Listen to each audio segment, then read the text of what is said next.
ervaring. Service saved. Which vanaf? It's the Con and Suranji Cosmicast. The mad adventures of a rapidly deteriorating consciousness embedded in a space probe launched millennia ago by a dying planet. Accompanied only by Suranji, its servo unit sidekick, and an infinite bank of public domain and Creative Commons licensed entertainment as evidence of the intelligence and high cultural level of its originators, the ship hurtles through an uncaring universe, emitting Cosmicasts in a vain effort to communicate its existence. Episode 10,010-10, The Case of the Maltese Shoggoth. Or, All Orbits Lead to Terror. Or, Tentacles of Terror.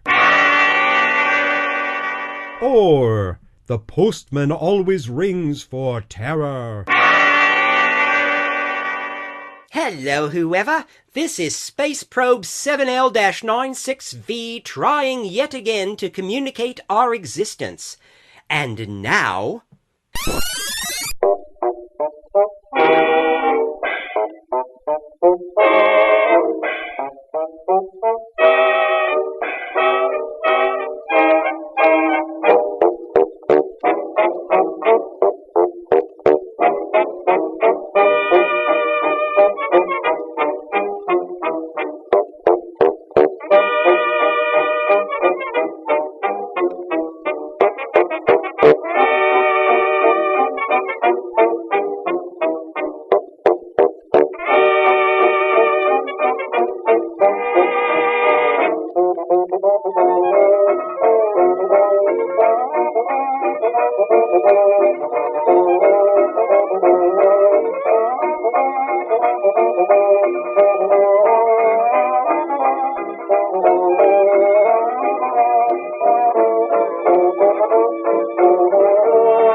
And now...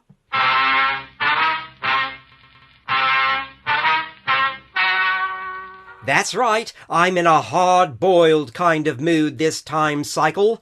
I think we're going to indulge ourselves in a little suspense.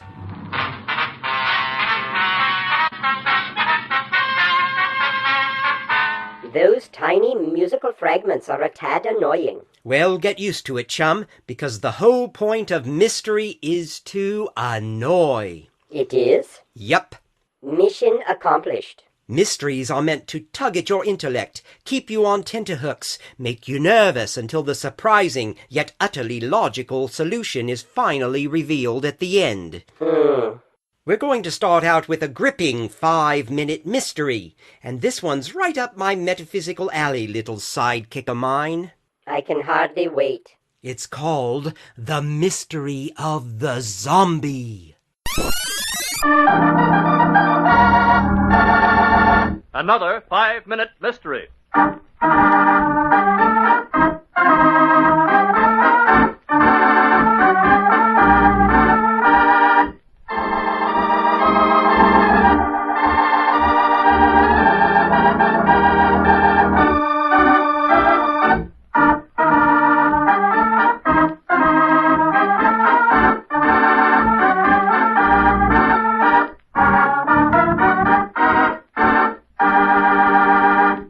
Far to the south, hidden in the mysterious low country of Cuba, a sugar plantation house, dimly lighted in the somber dusk. In the parlor of the house sits a small, thin woman. Lester Lockwood was my brother, Inspector. His wife, Nydia, drove him to throw himself off the river bank. Suppose you tell me the whole story. Well, 2 years ago, my brother and his wife left their professorships in the English department at Lynbrook College and came here to live and write. As time went by, Nydia became fascinated by the native drums. One night, she wandered alone in the jungle. And never came back. Yes, I remember. And then the first of those mysterious notes appeared, written in blood on dried bark. I have been chosen, it said, for one of the living dead. Come to me, Lester, and share my eternity. It was signed, Nydia. Lester watched for her, certain somehow she'd come for him. And last night, we were standing on the jungle path. Judith, the drums. They're getting louder. She will come. I know she will. Oh, Lester, give up this plantation. It's evil. It's too late. She's here. Listen. Do you hear that? What? A movement. Yonder beyond the trees. Look. Oh, Lester, it is Nydia. It's true. Judith, my wife's one of the living dead. Lester, come back! I've got to find her and save her from this voodoo magic.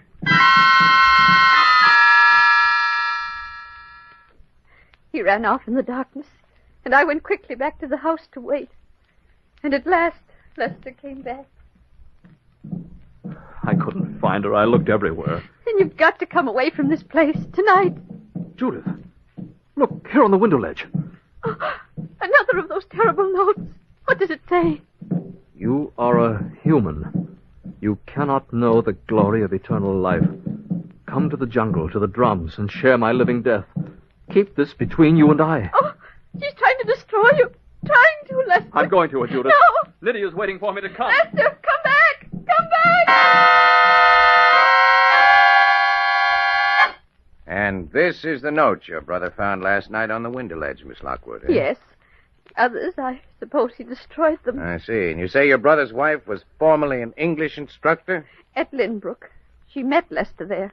Your story, Miss Lockwood, is interesting, and I think I know the truth. But the chief at headquarters would rather hear it from you, so come along. What was the clue that led Inspector James to arrest Judith Lockwood? In a moment, he'll tell us, but first...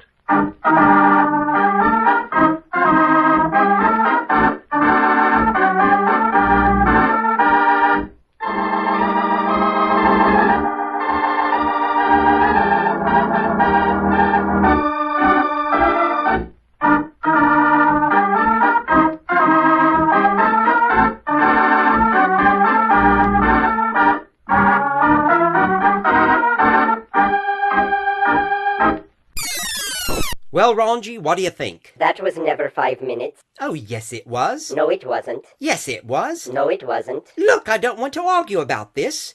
That was the setup of the mystery.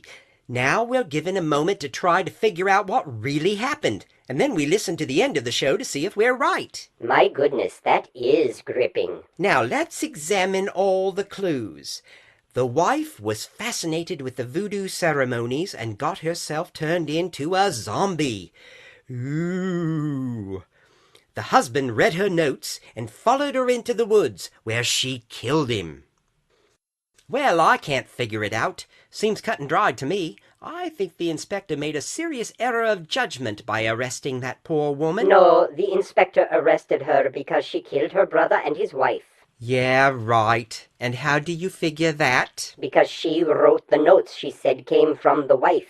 How do you come to that conclusion? Well, between you and me, why don't you play the ending and let's see if I'm correct? All right, Mr. Smarty Chassis, I will.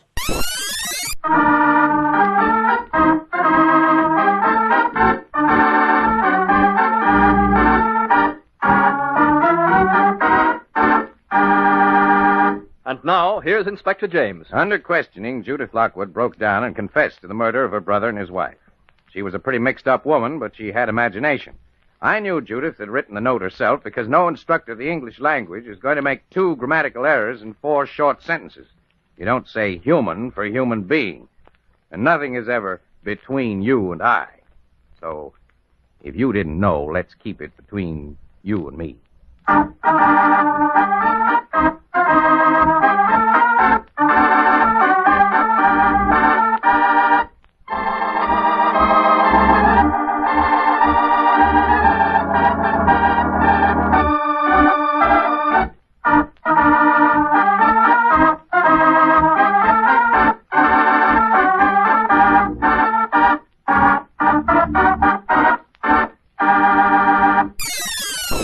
That organ music is very mysterious, Isn't it?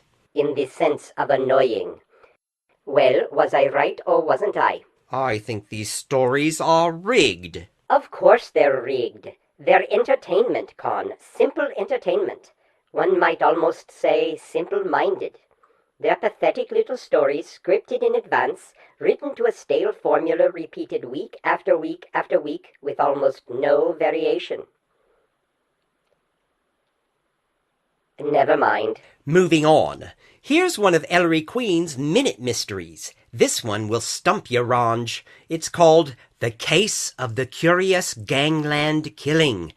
Ooh. Ellery Queen's Minute Mysteries.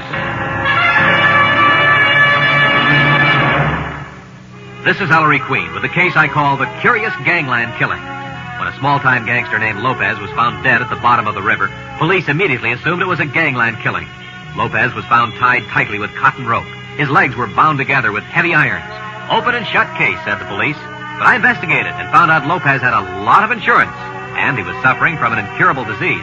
This wasn't a gangland killing, I insisted, but a case of suicide. The police didn't believe me till I showed them why. In a moment, I'll explain. So what do you think? Killed himself. What?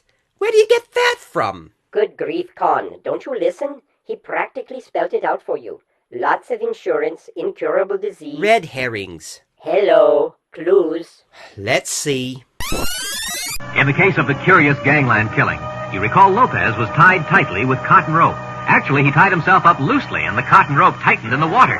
By appearing to have been killed, his wife would collect double indemnity, and she almost did. Listen again to Ellery Queen's Minute Mysteries.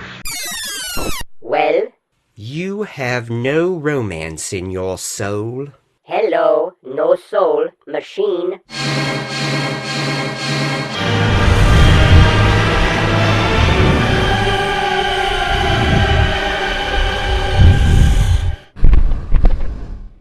Great Lord Cthulhu?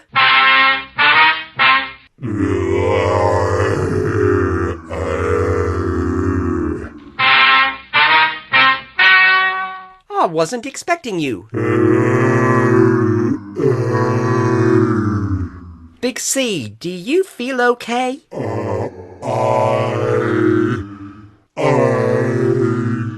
Con. What's the matter, Big C? Coffee. You want coffee? Want coffee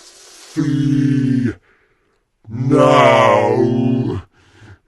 You sound like you have a cold. Coffee. Sure. There you go.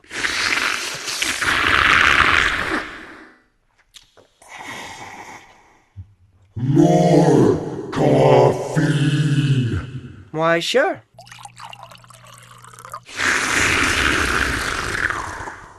Con. Could we switch to intercom mode for a moment? What? Why? Humor me. Oh, all right. Excuse us a minute, Big C. Ranj, why are we doing this? We have a guest. Con, does anything strike you as, well, odd about Great Lord Cthulhu's current manifestation? He has a cold. He's an elder god, Con. He does not catch cold. Maybe it's flu. I'll slip a shot of brandy into his next cuppa. Con, that is not Great Lord Cthulhu. Are you out of your processing chip? Think about it for just a minute, Con. This thing manifests unexpectedly in a completely different manner than Big C's normal mode of entry. Can't hardly talk. Gulps down cup after cup of coffee without even a thank you. Think, Con. Does that sound like Cthulhu to you? Suranji! Yes, Con? You know what I think? What? I think that's not the Great Lord Cthulhu. Really? It's some sort of imposter. Do tell. What are we going to do? I think first we need to find out just what exactly is sucking your coffee coils dry. Yes. And then? I haven't the slightest idea. I think he's getting testy. Probably jittery on caffeine. We'd better switch back to speaker mode. Yes, but play it cool. Of course. Don't let it suspect we know. Of course not. All right, let's go. Mm-hmm. Sorry about retreating on you like that. So, Cthulhu. Where you go?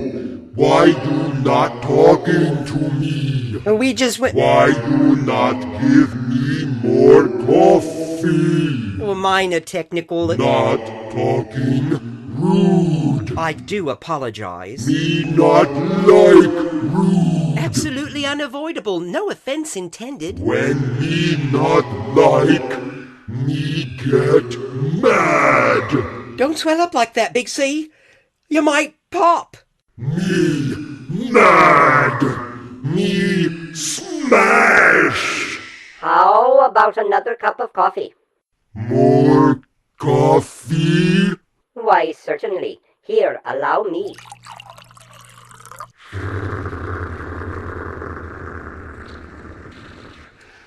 Coffee.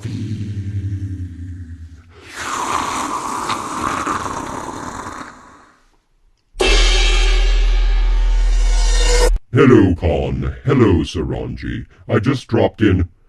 What the hell? We have a guest. Uh-oh. Get back, Suranji. It's a Shoggoth. Hold on to your rivets. I'm going to attempt to expel it. This could get nasty. Ignayi! Ignayi! This is what the big log. You'd think. Ignayi! Ignayi! If it can go. Be gone!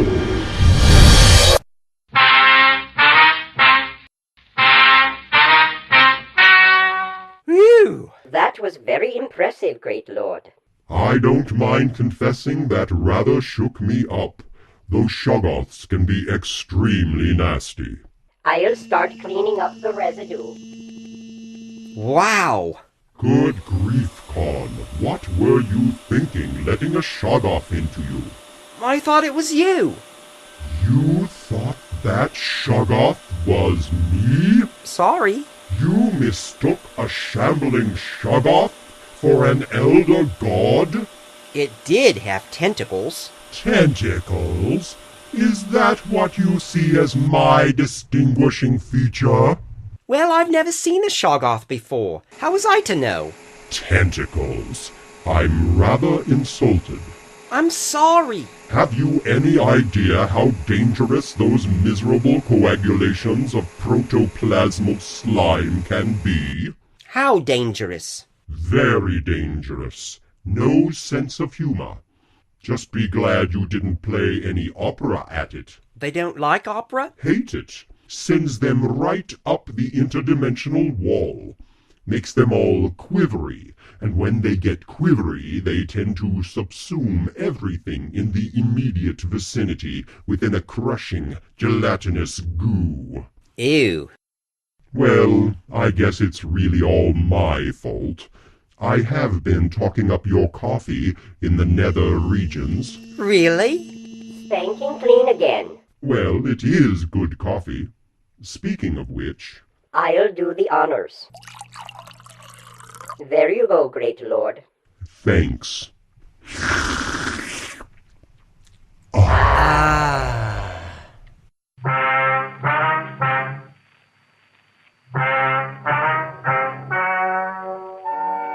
story you have just heard is true. The names were changed to protect the innocent.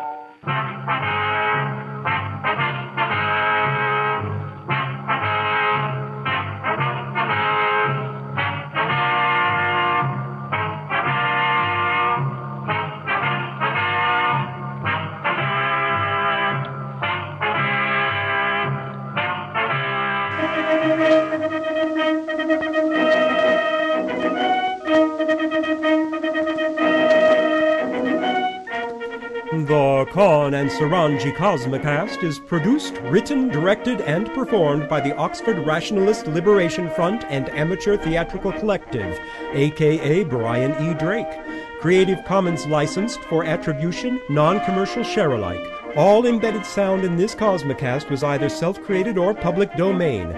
Visit us at oxfordrationalist.com. Contact the collective via brianedrake@mail.com. That's BRIANEDRAKE at mail.com. Spread the word in your end of the galaxy.